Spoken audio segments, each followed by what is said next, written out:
নমস্কাৰ, এই মুহূৰ্তত লৈ আহিছোঁ আপোনালোকৰ কাৰণে বহুকেইটা গুৰুত্বপূৰ্ণ খবৰ লগতে বহুকেইটা ভয়ংকৰ খবৰ। প্ৰতিটো খবৰে আপোনালোকে জনাটো অতিকৈ প্ৰয়োজনীয়। সম্পূৰ্ণ খবৰকেইটা জনাৰ আগত আপুনি যদি মোৰ চেনেলটোত নতুনকৈ আহিছে তেনেহ'লে চেনেলটো ছাবস্ক্ৰাইব কৰি ল'ব, লগতে লাইক এটা দি মোক উৎসাহিত কৰিব। দিব লৈছোঁ প্ৰথমটো গুৰুত্বপূৰ্ণ খবৰ আপোনালোকৰ কাৰণে। উদ্যমিতা আঁচনিৰ ধনৰ বাবে প্ৰাণ গ'ল জিতেনৰ। এই মুহূৰ্তত জনাইছোঁ উদ্যমিতাৰ আঁচনিৰ কাৰণে এজন মানুহৰ মৃত্যু মুখত পৰিবলগীয়া হ'ল। উদ্যমিতাৰ আঁচনিৰ ধনৰ বাবে ভয়ংকৰ ঘটনা। 1000 টকাৰ বাবে শহুৱেকৰ প্ৰহাৰত মৃত্যু জোঁৱাইৰ। পূব লংকাৰ ওদালিত অঘটন। অকণনাথৰ জীয়ৰী আৰু পত্নীয়ে পাইছিল উদ্যমিতা আঁচনিৰ 10,000 টকা।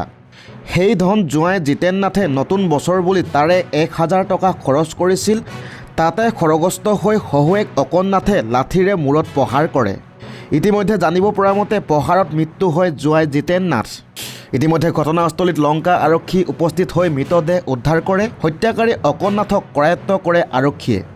দিব লৈছোঁ অন্য গুৰুত্বপূৰ্ণ খবৰ। কোটি কোটি কৃষকৰ বাবে ভাল খবৰ। নতুন নিয়মেৰে সাজু হওক PM কিষাণৰ 22 নং কিস্তিৰ ধন ল'বলৈ। এই মুহূৰ্তত জনাইছোঁ প্ৰতিগৰাকী কৃষকৰ একাউণ্টত সোমাব 2000কৈ টকা। আপুনিও সাজু হওক PM কিষাণৰ 22 নং কিস্তিৰ ধন ল'বলৈ। নতুন নিয়মেৰে এইবাৰ দেশৰ কৃষকৰ একাউণ্টত জমা হ'ব ধন। আজিৰে কৰি লওক KYC আপডেট। KYC আপডেট নকৰিলে লাভ নকৰিব PM কিষাণৰ ধন। আৰু ইয়াৰ লগতে জালিয়াতিৰে নাম সন্নিৱিষ্ট কৰা হাজাৰ হাজাৰ ভুৱা কৃষকৰ নাম কটা গৈছে ইতিমধ্যে। PM কিষাণৰ 22 নং কিস্তিৰ ধন পাবলৈ সাজু হওক প্ৰকৃত কৃষকসকলে। যিকোনো ধৰণৰ অসুবিধা হ'লেই 155261ত কল কৰিব পাৰিব আপুনি। দিব লৈছোঁ অন্য গুৰুত্বপূৰ্ণ খবৰ আজিৰ দিনটোৰ। কংগ্ৰেছৰ টিকট লাগে যদি আবেদন কৰক। এই মুহূৰ্তত জনাইছোঁ www.apcc assam org-ৰ পৰা আবেদন পত্ৰ ডাউনলোড কৰক আপোনালোকে। আবেদন পত্ৰৰ সৈতে মাচুল 50,000 টকা। 50,000 টকা সহ আবেদন জমা দিব লাগিব ৰাজীৱ ভৱনত। 5 জানুৱাৰীৰ পৰা 20 জানুৱাৰীলৈ আবেদন জমা দিয়া তাৰিখ। আমাৰ ৱেবছাইট অসম প্ৰদেশ কংগ্ৰেছ কমিটিৰ ৱেবছাইটৰ ওপৰত আমাৰ এপ্লিকেশ্যন ফৰ্ম আমি আপলোড কৰিম আৰু এই মাহৰ 5 তাৰিখৰ পৰা আমি এপ্লিকেশ্যন আমাৰ কংগ্ৰেছৰ যিমানবোৰ প্ৰাৰ্থী যে আজি প্ৰাৰ্থী হ'বলৈ বিচাৰে আজি তেওঁলোকে আমাৰ ৱেবছাইটৰ পৰা ফৰ্ম ডাউনলোড কৰি ৰাজীৱ ভৱনত আজি তেওঁলোকৰ এপ্লিকেশ্যন ফৰ্ম যে তেওঁলোকে কংগ্ৰেছৰ টিকেট বিচাৰে সেই এপ্লিকেশ্যন ফৰ্ম 5 তাৰিখৰ পৰা ৰাজীৱ ভৱনত তেওঁলোকে জমা দিব পাৰিব। আৰু ইয়াৰ লগতে ব্যতিক্ৰম হ'ব 2026ৰ নিৰ্বাচনী সমষ্টিৰ আবেদনকাৰী। সহযোগী দলৰ এৰি দিয়া সমষ্টিৰ আবেদনকাৰীয়ে ঘূৰাই পাব মাচুল। সকলৰ মাজত কিছু ছিটবোৰ যেতিয়া ভাগ ভাগ কৰা যাব সেই ছিটত য'ত আমাৰ প্ৰাৰ্থীসকলে বা আমাৰ কংগ্ৰেছৰ মানুহবোৰ এপ্লিকেশ্যন তেওঁলোকে দিছে আৰু এপ্লিকেশ্যনৰ লগত কিছু এপ্লিকেশ্যন ফিজ তেওঁলোকে জমা দিছে। এই এপ্লিকেশ্যন ফিজ আমি তেওঁলোকক ঘূৰাই দিম য'ত ছিট এলায়েন্স পাৰ্টিক দিয়া। দিব লৈছোঁ অন্য গুৰুত্বপূৰ্ণ খবৰ। এইবাৰ বিৰোধীৰ মিত্ৰতা হ'ব। 100খন আসনত নিৰ্বাচন খেলিব কংগ্ৰেছে। মাত্ৰ 26খন আসনহে এৰি দিব মিত্ৰ দলক। গৌৰৱ গগৈ বক্তব্য মানি নলয় অখিল গগৈয়ে। কোনে কিমানখন আসনত খেলিব সেয়া বৈঠকতহে সিদ্ধান্ত হ'ব। অখিল গগৈ স্পষ্ট কথা। য'ত খেলিলেই বিজেপি পৰাজয় হ'ব সেই ফৰ্মুলাতহে হ'ব আসনৰ বুজাবুজি। ৰাইজৰ দলৰ হাতত যুক্তিও আছে তথ্যও আছে স্পষ্ট কৰিলে অখিলে।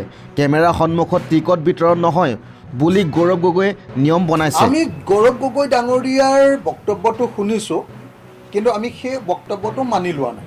আমি ভাবোঁ যে এলায়েন্সৰ ছিটৰ বিতৰণটো ডেফিনেটলি সেইটো আমাৰ ভিতৰত হোৱা মিটিঙত সিদ্ধান্ত হ'ব। সেইটো কোনো টিভিৰ সন্মুখত সেইকাৰণে আমি লম্ফজম্ফ কৰা নাই। য'ত যিয়ে খেলিলে বিজেপিক হৰুৱাব পাৰিব সেই সূত্ৰ অনুসৰিয়ে এইবাৰ ইলেকশ্যন খেলা হ'ব।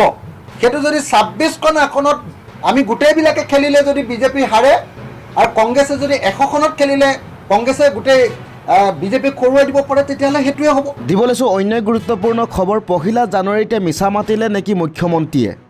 মুখ্যমন্ত্ৰী উন্নয়নৰ স্বৰূপ দঙালে অখিল গগৈয়ে। চৰকাৰী তথ্যতে উন্মোচিত ৰাজ্যৰ উন্নয়ন প্ৰকৃত স্বৰূপ। মুখ্যমন্ত্ৰীৰ দাবীৰ বনাম ৰাজ্যৰ বাস্তৱ ছবি। হিমন্ত বিশ্ব শৰ্মাৰ কাৰ্যকালৰ 2021-22 বৰ্ষৰ অসমৰ GPD 4,10,000 723.54 কোটি আৰু আনফালে 2024-25 বৰ্ষত এই বৃদ্ধি 6,43,636.69 কোটি। অসমৰ মুখ্যমন্ত্ৰীৰ মতে অসম জনমূৰি আয় 54% বৃদ্ধি পাইছে। হিমন্ত বিশ্ব শৰ্মাই মুখ্যমন্ত্ৰী হিচাপে দায়িত্ব লোৱাৰ দিনা অসমৰ জনমূৰি আয় আছিল 61,657 টকা।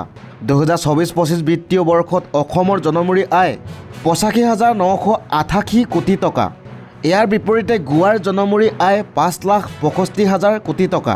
পিছৰ ধাৰটোতো তেওঁ পিছতহে ওলাবগৈ আৰু 4 বছৰত তেওঁ ধাৰ ল'লে 88,274 কোটি টকা। এইটো কোটি টকা।